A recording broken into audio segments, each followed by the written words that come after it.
Ukrainian soldiers from the Aquila strike drone company of the Steel Border Brigade are holding their positions in the North Slobozhansky and Kursk directions. Over the past day, they managed to detect and destroy 5 Russian shelters along with their personnel, several communication antennas, and 2 vehicles belonging to the invaders with precise strikes. And on the South Slobozhansky section of the front, operators from the Fury strike drone company worked effectively against the Russian army. The border guards targeted enemy positions and movement routes, destroying 3 Russian shelters and several vehicles. At the same time, the situation in Kupiansk and the settlement of Kupiansk-Ozlovy in the Kharkiv region remains stable, despite attempts by Russian occupiers to break through east of the settlement and push Ukrainian forces from the left bank of the Oskol River. According to Ukrainian military reports, the Russians are trying to partially replenish their forces using reserves, but they're not building up enough for large-scale attacks. In Kupiansk, the situation is under the control of the armed forces of Ukraine. As of the weekend, there were about 40 Russian army servicemen remaining inside the city. They're being defended there, being driven out, and it's perfectly clear that this is not easy to do because the enemy is also entrenched in the urban area. And that's the point of filtration, to infiltrate and gain a foothold. After that, you have to root them out. Meanwhile, in the Lyman direction, Ukrainian soldiers repelled attacks by the invaders in the areas of Kharkivka, Zalechna, and towards Stavki. In the Kostiantynivka sector, Russian troops launched assaults near Pleshevka, Poltavka, Stepanovka, and Sofiivka. And near Pokrovsk, in the hottest sector, Russian invaders tried to break through the Ukrainian defenses near Shakove, Rodenske, Mirnohrad, Kotlina, and toward Filia. Air assault troops were actively and systematically driving out and pushing back units of the regular Russian military forces from the industrial zone, from the central area, from the main train station, and are currently holding them at the railway line. These troops are maintaining their positions and ensuring that the Russian units are unable to regain control of these strategically important locations. That is, elements and factors of stabilization, which are crucial in such situations, are now coming into play in the ongoing and intense fight to hold and secure the northern part of the city, as well as to prevent the enemy forces from further entrenching themselves in the areas where they have already managed to enter and establish a presence. A separate but still highly relevant and important issue that must be addressed is the matter of maintaining the logistical supply routes, which are essential for continued operations. These vital supply lines remain, for the time being, to the north of Pokrovsk, ensuring that support and resources can still reach the necessary positions. In the Kostiantynivka direction, Russian occupiers attempted an assault in the area of responsibility of the 93rd Separate Mechanized Brigade Holodny Yar. However, Ukrainian fighters managed to repel yet another attack by enemy armored vehicles, inflicting significant losses on the Russian occupiers' personnel. Meanwhile, soldiers from the Ukrainian reconnaissance unit Kraken are carrying out a mission in the Zaporizhia region. They shared exclusive footage online of successful strikes and the elimination of Russian invaders over the past week. During this time, the Special Forces destroyed dozens of Russian hideouts, eliminated hundreds of infantrymen, shot down reconnaissance and attack drones, and burned enemy armored vehicles. In total, over the past day alone, Ukraine's defense forces eliminated 1,190 Russian occupiers. The total losses of the Russian army since the start of the full-scale invasion have exceeded 1,166,000 soldiers. These figures were announced by the General Staff of the Armed Forces of Ukraine. Additionally, the defenders destroyed 3 tanks, 5 armored vehicles, 41 artillery systems, and 84 units of automotive equipment. And joining us now is Pavlo Lakachuk, Head of Military Programs at the Center for Global Studies Strategy 21. Hello, thank you for joining us. Good evening, glory to Ukraine. Glory to the heroes. Well then, let's start with this. A war of attrition. You mentioned this on air before, and now we also see from international partners that the Russian Federation, out of desperation, is taking exactly these kinds of steps. But how long can Russia keep this up? Wage a war of attrition? Yes, let's be honest, they have more manpower, more missiles, their own production, plus so-called partners like Iran and North Korea. So, given the international pressure, including from the US, how long can Russia play the long game? That depends on many factors.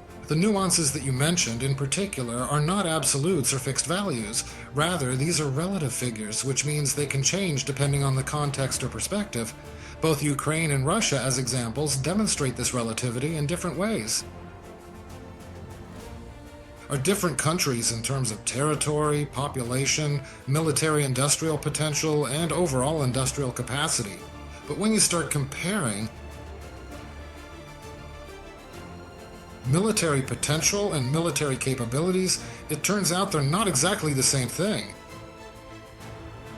Even as recently as 4 years ago, I also personally shared and supported the viewpoint of assessing and evaluating states or countries by their overall military potential and capabilities, for example, by considering and analyzing their traditional manpower potential and resources. There's a straightforward and simple measurement that is often used in this context. Specifically, the number of males who are aged between 18 and 55 years old is considered to be a key indicator. This demographic group is frequently used as a basis for such assessments. The manpower potential. As it turns out, only about 10% of this manpower potential can actually be mobilized under our conditions and in the Russian Federation. So you should immediately disregard such numbers. In other words, the methods and principles for assessing military potential that were formed during the Cold War era, after World War II, are somewhat different from those that are applicable today. That's why saying that Russia surpasses us in everything and every possible aspect is not entirely accurate, and at the very least, it's not obvious, at least based on the available evidence. Russia is supported, at least in part, by China, by North Korea, and to some extent by Iran. However, once again, it is important to emphasize that this support is not unlimited. On the other hand, we complain about the insufficient or limited support and assistance for Ukraine from our Western partners, not allies but partners, European countries and the United States, at least until 2025. But what we complain about is the scale of the support, about its...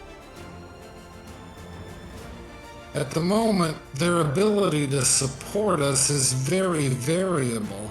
These numbers can change, either increasing or decreasing. So to say that, roughly speaking, and the way things are going now, it could last at most a few years. Everyone will just burn out. I don't know. I'm not ready to make such predictions. Well, that's exactly the continuation. Yes, you're already talking about it. You yourself have mentioned this more than once, especially on our broadcasts. And not just you, by the way, military expert colleagues as well. Since the summer, let's say, this rhetoric has been coming up more and more often, although it's clear that these processes, yes, this war of attrition as the term goes, have long been present in our journalistic circles. At one time, back then, NATO Secretary General Jens Stoltenberg said that a war had begun. A war of attrition, but that was about 2 years ago. And you often talk about this, that Russia started a war of attrition against Ukraine, and the main objective, as you said back then, the primary goal was to force Ukrainians to give up their resistance. So far, the Russians haven't succeeded in this. And I want to ask you, if we're talking about the Russian Federation's strategy, this war of attrition, if they see that it's not actually working, then is it possible that there will be some kind of updated strategy? Can we anticipate that? Or is there no such thing as an updated strategy in military art? It seems to me that what is obvious to us is not obvious to the Kremlin leaders, and maybe not even to Putin's generals. If Putin saw the war in the same terms and from the same position as we do now, it's clear he would have made some different strategic decisions, including regarding offensive operations. Why, after the summer campaign, the so-called strategic offensive operation in the east of our country, which for the most part failed, and Gerasimov admitted this, and admitted that another operation needed to be carried out. They are again conducting it according to the same patterns, basically. If we see any differences in tactics, then it is determined by the state of our forces and the state of the enemy's forces. But the main directions of the strike, the main plans, remain the same. For 4 years, Putin has been repeating, droning on about the same goals of the special military operation that must be achieved. Here, Trump is talking about a peace plan coordinated with Russia. And then the very next day, Putin says, I support Trump's initiative, and at the same time, Gerasimov speaks. The main task of the Russian Federation is to achieve the goals of the special military operation and to continue the strategic offensive operation. Gerasimov, right to Putin's face, cuss about the scale, directions, and the considerable strength of the Russian offensive and the intensity with which it was carried out. Ukraine's ability to resist. Every time they listen to Gerasimov, Ukrainians smile, Europeans smile. Even the Z-bloggers can very clearly observe and recognize the disconnect between the statements of Russian leaders and the actual situation on the battlefield. This could potentially indicate either the inadequacy or insufficiency of the reports and information provided by the military leadership and the Russian intelligence services, or perhaps their mistaken or incorrect assessment of the situation on the theater of military operations as it is currently unfolding and being reported. Or, if these reports are indeed accurate and reliable, then the question naturally arises about the ability of the military political leadership itself to make optimal, well-informed, and effective decisions in this complex environment. This raises further considerations about their decision-making process and overall competence. One more important point, Pavel. Including the current situations on the battlefield, where deadlines have once again been missed. I mean, the Russian Federation's deadline for capturing Pokrovsk. Does this somehow affect the international agenda, considering that even Trump, in his statements, sometimes revises his own previous remarks, saying that at certain points he underestimated the strength and power of Ukraine's defense forces? It would seem that the Russian Federation, the world's second largest army by numbers, still hasn't been able to capture it for more than a year. Let me remind you, the fight for Pokrovsk has been going on since August of last year. Why can't they capture this settlement? Maybe Trump understands this much better. Cryptocurrency rates feel these things much more deeply. And that's closer and more important to him than the situation on the theaters of war somewhere on another continent. He thinks that for his assessment, it's enough to have superficial information that he gets from various sources. He hears it, and that's it. He wins. But as for the position of the Russian leadership and Russia's overall ability to conduct military operations, naturally, what is happening now is affecting at least the medium-term outlook. Look, the summer campaign, why do we say from the perspective of the Russian military leadership that it failed? When a strategic offensive operation is planned, it's broken down. It's not just about allocating forces, setting a goal, a task, and then you just have to achieve it. The operation is divided into stages. Each stage is allocated the appropriate resources, human resources, material resources, and so on. If, as a result of the first stage, with the resources and within the time frame allocated, it can't be achieved, then the resources intended for the second stage, the next ones, are thrown at achieving the first, because there won't be a second stage without the first. And that goes on and on like that. And then it might turn out that even if the enemy's defense is destroyed, broken through, but there's nothing left to exploit that success. Those resources are already gone. That's how that strategic summer offensive operation came to nothing.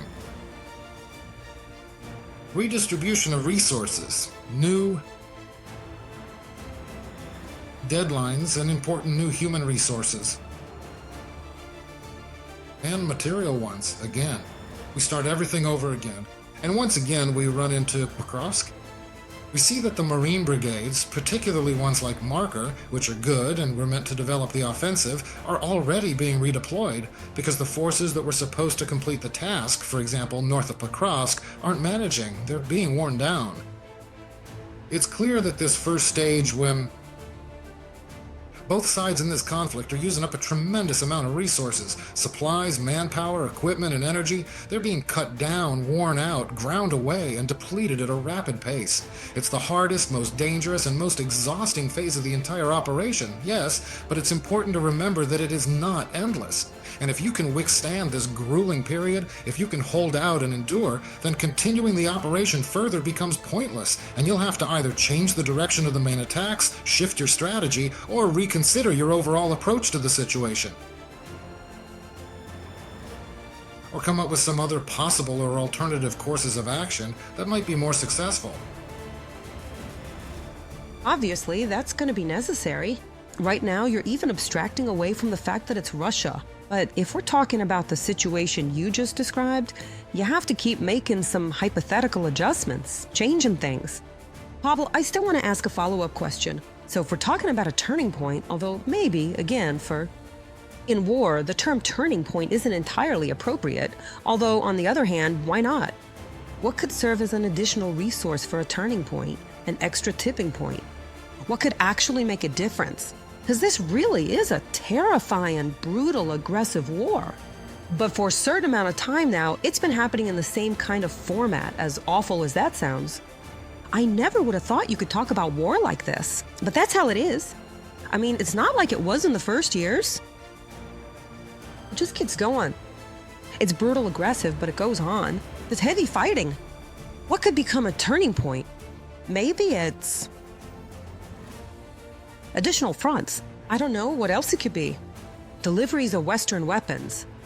Or maybe it's the internal situation within Russia itself. What could be the tipping point? Some additional factor for a turning point could be...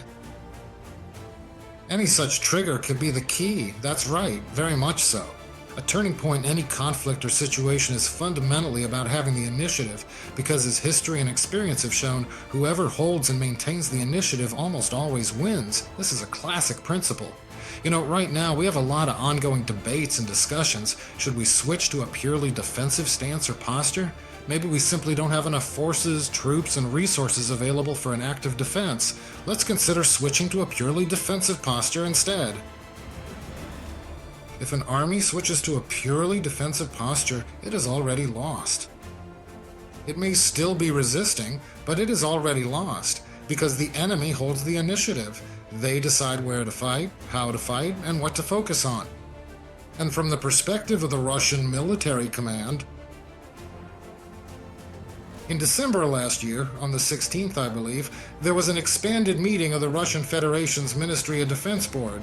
Putin was there, along with all the generals and ministers. They gathered to hear about the successes of the Russian army and to make plans for 2025. So both Putin and Belousov said in unison that in 2024, the Russian army finally managed to seize the initiative, to wrest the initiative in combat operations away from Ukraine, and that it's necessary to keep holding on to it. Seizing the initiative is an extremely difficult organizational action. But this is the main bifurcation point, the turning point. If we can seize the enemy's initiative and turn that tactical advantage into a strategic one, then victory will be ours. Possibly. The deep strikes by the Ukrainian armed forces have already become, even if we don't see it yet, exactly that resource, as Zaluzhny and Zabroshkin said, that pendulum, which swung the pendulum of war onto the enemy's territory. Maybe there are some other factors that will allow the initiative to shift during the course of combat operations. Thank you very much, Pavel, for taking the time to join our broadcast. Pavel Lakachuk, head of military programs at the Center for Global Studies, Strategy 21, was with us live. Subscribe to The Gaze and stay updated on the most important events, top news from Ukraine and all over the world, in-depth analysis, exclusive reports and interviews, all on hand in our channel. Join our community of viewers and stay tuned.